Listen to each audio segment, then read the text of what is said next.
Varicose veins కి సరైన చికిత్స కోసం సంప్రదించండి ఎవిస్ హాస్పిటల్. అమ్మ నమస్తే.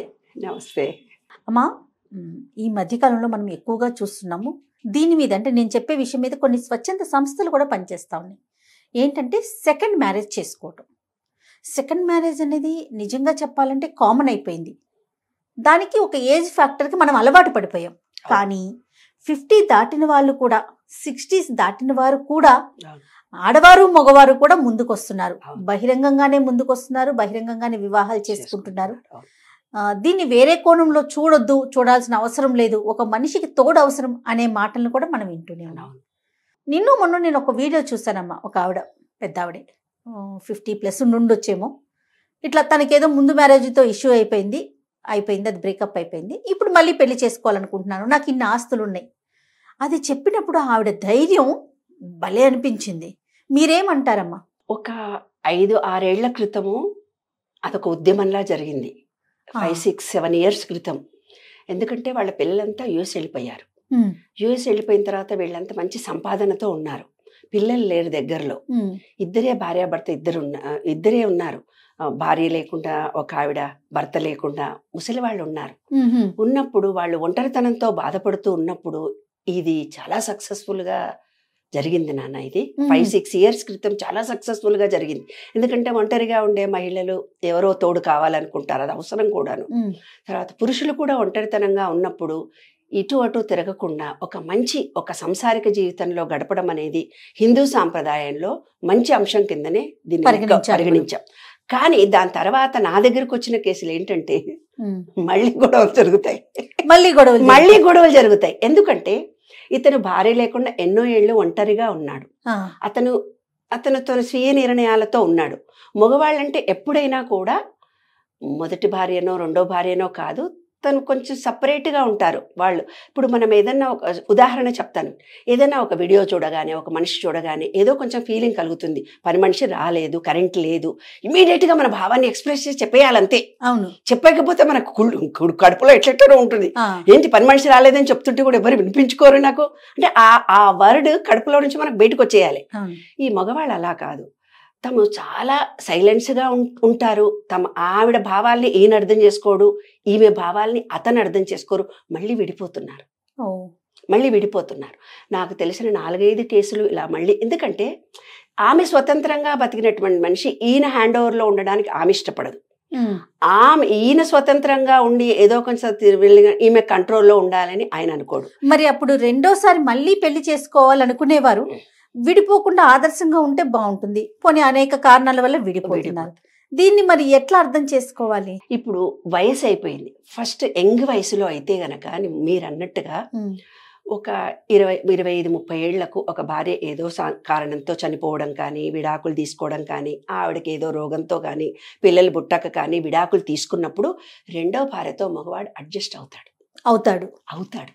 ఎందుకంటే ఒక భార్యతో నేను ఇబ్బంది పడ్డాను, నా ఈగోతోటే ఆమెను దూరం చేసుకున్నాను, ఇప్పుడు నేను కొంచెం ఈగో తగ్గాలి అనుకునే భావనతో ఉంటాడమ్మా. ఆ ఏజ్లో ఉంటారు తప్పకుండా. అప్పటికి వైఫ్ వచ్చిన తర్వాత ఆమె వేరే కుటుంబం నుంచి వస్తుంది, ఈయన వేరే కుటుంబం నుంచి వస్తుంది. వీళ్ళ హావభావాలు వేరు, వీళ్ళ హావభావాలు వేరు. వాళ్ళు తినే వంటకాలు వేరు, వీళ్ళు తినే వంటకాలు వేరు. వంటతోటే సమస్య వస్తుంది తెలుసా. నాకు మా అమ్మ చేసినట్టుగా నువ్వు సాంబారు చెయ్యవెందుకు, అందులో కరివేపాకు వేయకుంటే ఎట్లా, అలా తొక్కలు తీయకుండా వంట ఎట్లా చేస్తావు, ఇక్కడ వస్తుందమ్మా గొడవ. భోజనం విషయంలోనే వస్తుంది. ఎందుకంటే పెద్దవాళ్ళు కదా వీళ్ళు. మనం ఏజ్డ్ పర్సన్స్ గురించి మాట్లాడుకుంటున్నాం. ఏజ్డ్ పర్సన్స్ ఒక రకమైన తిండికి అలవాటు పడిపోయి, ఒక రకమైన భావాలతో వంటకి. ఆమె ఏ నార్త్ ఆవిడనో, ఆవిడ ఏ ఆంధ్ర ఆవిడనో, ఈయనే తెలంగాణ ఆయనే రాయలసీమ వాడో, ఇట్లా డిఫరెంట్గా ఉండి వచ్చినప్పుడు అడ్జస్ట్ కాకుండా మానసికంగా ముసలి వయసులో మళ్ళీ బాధపడుతున్నారు. కానీ ఆ బాధను వ్యక్తపరచకుండా ఆస్తులు ఉన్నాయి కదా అని అతన్ని పెళ్లి చేసుకుని అడ్జస్ట్ అవుతున్నారు ఆడపిల్లలు. నా దగ్గరకు వచ్చి చెప్పిన కేసులు ఇవే. ఆడవారు అయితే అడ్జస్ట్ ఎందుకు అవుతున్నారంటే అటు పుట్టింటి వాళ్ళు, అత్తగారింటి వాళ్ళు ఎవరు లేరు, నాకు ఆస్తి లేదు. ఈ వయసులో నేను డాక్టర్, ఒక ఆవిడ రిటైర్ అంటే 60 ఏళ్ళ ఉంది. వాళ్ళ కొడుకు ఏమో చనిపోయాడు ఏదో కారణంతో. వాళ్ళ కూతురు ప్రొఫెసర్గా పనిచేస్తుంది, ఆవిడ ఒక్కతే ఉంది. భర్త చనిపోయి చాలా రోజులు అవుతోంది. ఆమె నార్త్ ఆవిడ. మరి వేరే అతన్ని పెళ్లి చేసుకున్న తర్వాత వీళ్ళేమో రోటీలు తింటారు, వీళ్ళేమో పప్పన్నం తింటారు, వాళ్ళు వేరే వంటకాలు తింటారు, వీళ్ళు వేరే. అడ్జస్ట్ కాలేక కానీ ఆస్తులకి నన్ను చూస్తాడు, నేను ఈ వయసులో నేను ఎక్కడికి వెళ్ళి ఇండిపెండెంట్గా బతకగలను, నాకు సంపాదన కూడా. డాక్టర్లు అంటే ఏదో సంపాదించి వెనకేసుకొచ్చిన ఫ్యామిలీసే ఉండవు కదా నాన్న. బాధ్యతలతో ఏదో పెట్టుబడులు పెట్టారో లేదో గవర్నమెంట్లో చేశారో ఏదో ఉంటుందన్నమాట. కాబట్టి అడ్జస్ట్ కావడం అనేది చాలా కష్టం అండి. ముసలి వయసులో ఇంకా కష్టం, ఎందుకంటే ముదురులు అంటాం కదా, ముదిరిపోయినటువంటి వ్యవహారంలో మనం అడ్జస్ట్ కావడం చాలా కష్టం. సీనియర్స్ పెళ్లి చేసుకున్న తర్వాత అడ్జస్ట్మెంట్ లో ఇద్దరు ఇంకా మానసికంగా బాధపడతారు, ఇద్దరిలో బాధలు కలుగుతాయి. కానీ ఎమోషనల్ గా ఏమంటారు తెలిసిన మా ఫ్రెండ్స్ ఓ మా ఆయన ఇట్లా సతాయిస్తున్నాడు, ఆయన లేకుంటే నేను పెళ్లి చేసుకుంటా అంటారు. కానీ చేసుకోలేరు, చేసుకున్న అడ్జస్ట్ కాలేరు. ఎందుకంటే కొడుకులతోటి అడ్జస్ట్ కాలేని వయసు మనది.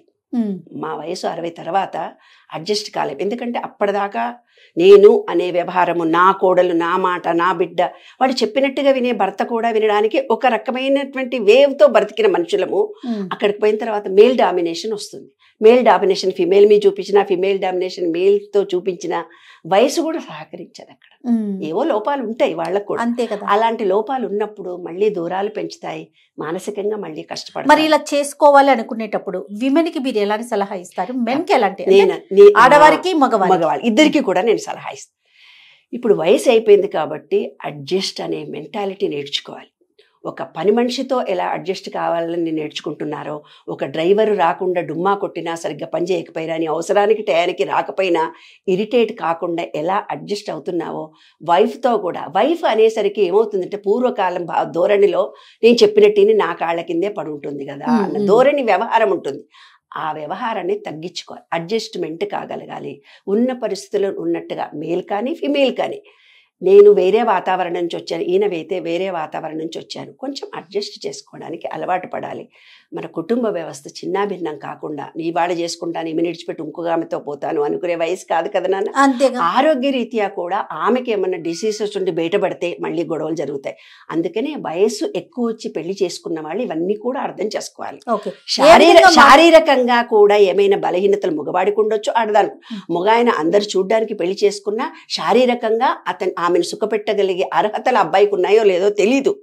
కాబట్టి ఈమె ఎక్స్పెక్టేషన్స్ వేరే ఉంటాయి, ఈమె ఎక్స్పెక్టేషన్స్ వేరే. ఆ ఎక్స్పెక్టేషన్స్ నుంచి వ్యవహారం తేడాగా ఉన్నప్పుడు బాధపడకుండా అడ్జస్ట్ అవుతామనే మనస్తత్వం ఏర్పడినప్పుడు పెళ్లిళ్ళు చేసుకోవాలి. అమ్మ, ఇంకా ఓపెన్ గా మాట్లాడుకోవటానికి ఎలాంటి ఇబ్బందులు ఉండవు. ఎందుకంటే ఒక వయసు దాటిపోయి చాలా ప్రపంచాన్ని, చుట్టూ ఉన్న చాలా లోకాలని, చాలా మనస్తత్వాన్ని చూసి మళ్ళీ పెళ్లి చేసుకోవటానికి వెళ్ళబోతున్నారు అనుకుందాం. వాళ్ళిద్దరు ఏం అంటే ముందుగానే పెళ్లికి ముందే ఎలాంటి విషయాల్ని డిస్కస్ చేస్తే రెండోసారి చేసుకున్నది కూడా ఇష్యూ కాకుండా ఉంటాయి అంటారు? లేదమ్మా, పెళ్లి కాకముందు మాట్లాడుకోకుండా ఉంటేనే సంసారాలు నిలబడతాయి నాకు తెలిసినంత వరకు. ఎందుకంటే వీళ్ళు మాట్లాడే ఎమోషనల్ ఫీలింగ్స్కి వాళ్ళు మాట్లాడే ఎమోషనల్ ఏం మాట్లాడుకుంటారు తెలిసిన, నాకు పిల్లలు సెటిల్ అయిపోయారు, ఇంతే మాట్లాడుకుంటారు. ఓపెన్గా మనం మహిళ మ్యారేజ్ ఏర్పాటు చేసినప్పుడు మాకి ఆస్తులు ఉన్నాయి, మాకి ఆస్తులు లేవు, మా పిల్లలు ఎలా సెటిల్ అయ్యారు, మా పిల్లలు ఎలా, నేను ఒంటరిగా బాధపడుతున్నాను. అట్లా 5-6 అలా మొత్తం వాళ్ళ భావాలు, వాళ్ళ వ్యవహారాలు చెప్పిన తర్వాత ఈయనకు నచ్చింది వాళ్ళు, ఆయనకు నచ్చిన వాళ్ళు వీళ్ళు సెలెక్షన్ చేసుకుంటారు అక్కడ. కానీ అసలు విషయాలు మాత్రం మాట్లాడుకోరు. ఎందుకంటే అసలు విషయాలంటే ఏంటంటే ఈమె ఎక్కడ అడ్జస్ట్ కాదు అన్న సంగతి. నాన్న, ఎదుటి మనిషిలో లోపాలించడం ఎల్కేజీ, తనలో తాను లోపాలించడం పీజీ. కాబట్టి తనలో తాను లోపాలు ఎంచుకునేటట్టయితే కనుక తన బిడ్డలతోటో పని మనిషితోటో ఓల్డేజ్ హోమ్లోనో అడ్జస్ట్ అవుతారు వీళ్ళు. ఎక్కడ కూడా అడ్జస్ట్ కాకుండా నేను నా ఇంట్లోనే తింటాను, నేను బయటికి తిరగను, నేను ఇదే పద్ధతుల్లో ఉంటాను, సాయంత్రం 7 గంటల వరకు వాకింగ్ చేసి వస్తాను, నేను ఈ సినిమా అయితేనే చూస్తాను, హిందీలో అయితే నేను చూడను, నేను తెలుగులో రొట్టి తినను, ఇలాంటి భావాలతో ముసలి వాళ్లకు ఇంకా ఎక్కువ చాదస్తాలు పెరిగిపోతాయి నాన్న. మాటకు మాట ఆన్సర్. ఇది ఓల్డేజ్ హోమ్స్లో నేను వెళ్తాను కదా, మెంటలీ రిటార్డెడ్ స్కూల్ పనిచేశాను, చుప్ నాన్న అంటే 100 మంది పిల్లలు ఆగుతారు. అదే ఓల్డేజ్ హోమ్లో ఉప్పు ఎందుకు వేయలేదంటారు, కారం ఎందుకు వేయలేదంటారు, ఒకళ్ళతో ఒకళ్ళు మాట్లాడుకోరు, నేను చెప్పింది నువ్వు వినలేదంటారు. వాళ్ళు చెప్పే మాటకి ఎవరైనా ఎంగేజ్ పిల్లలు వంటలో చేసిన పారిపోతారు. అడ్జస్ట్ కాలేరు. అంటే ప్రతి విషయంలో అడ్జస్ట్మెంట్ కష్టం అంటారు. సీనియర్స్కి చాలా కష్టము. మేము అడ్జస్ట్ కావాలి అని వాళ్ళు అనుకోరు. ఎందుకు వాళ్ళకి తెలియదు. వాళ్ళ వయసు ఏం చేస్తుందంటే ప్రతి దానికి వాళ్ళు జీవితంలో ఏవేవైతే ఎదుర్కొన్నారో బాధలు కష్టాలు అవి ఒక్క మనిషి దొరకగానే మొత్తం వాళ్ళు బలైపోతారు. అంతే. మనం గంటలు మాట్లాడొచ్చు, అసలు మాట్లాడకపోవచ్చు. 2 రకాలుగా ఇబ్బందులు కలుగుతాయి సీనియర్ సిటిజన్స్ వల్ల. కాబట్టి సీనియర్ సిటిజన్స్ కు నేను చెప్పేది ఒక్కటే ఒక మాట. చాలా మంది మా ఫ్రెండ్స్ కూడా చెప్పాను, ఇప్పుడు కూడా ఓపెన్ గా నేను చెప్తున్నాను, నాన్న అడ్జస్ట్ కాగలగాలి. మనం ఏది సాధించలేని వయసులో మనం ఉన్నాము. బయటికి వెళ్ళి కూరలు తెచ్చుకోలేని పరిస్థితిలో మనం ఉన్నాము. బయటికి వెళ్ళి ఒక టీవీ కొనుక్కోలేని పరిస్థితిలో మనకున్నాం. అడ్జస్ట్ కావాలి. ఒక పని మనిషి లేకుంటే పని చేసుకునే వయసు కాదు మనది. ఏ కూరో కాయో పెట్టినప్పుడు అడ్జస్ట్ చేసుకోగలం. నేను ఇలాగే ఉంటానంటే మాత్రం జీవితం అంతా కష్టాలు ఉంటాయి. అలాంటి మనస్తత్వం కనుక ఉంది అనుకుంటే రెండో పెళ్లికి వెళ్ళొచ్చు, చేయొచ్చు. తప్పకుండా దాన్ని మనం స్వాగతించవచ్చు. తప్పనిసరిగా ఇద్దరిలో అడ్జస్ట్మెంట్ ఉంటే మాత్రం హ్యాపీగా పెళ్లి చేసుకోవచ్చు. మళ్ళీ కలిసి జీవనం సాగించవచ్చు. అంటే ఏ ఎక్స్పెక్టేషన్స్ ఏం పెట్టుకోవద్దు. రైట్. నమస్తే అమ్మా. నమస్తే.